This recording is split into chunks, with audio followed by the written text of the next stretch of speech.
நீ என் பிள்ளையாக நடந்து கொண்டு வருகிறாய். அமைதியாய் பொறுமையாய் இருக்கின்றாய். ஆனாலும் சிலர் உன் பொறுமையை சோதிக்கும் வகையில் நடந்து கொள்கிறார்கள். உனது நல்ல குணத்தை இன்னும் அவர்கள் புரிந்து கொள்ளாமல் உன்னையே குற்றம் கூறுகிறார்கள்.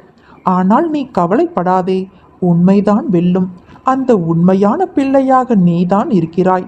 நீதான் வெல்லப் போகிறாய் என்பதை உணராமல் அவர்கள் உன்னிடம் மோதலின் போக்கை கடைபிடிக்கிறார்கள்.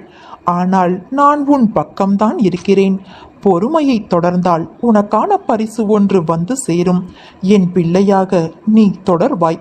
நல்ல குணங்களை இனியும் நீ அடையலாம். மனதில் இருக்கும் விஷயங்கள்தான் முகத்தில் பிரதிபலிக்கும்.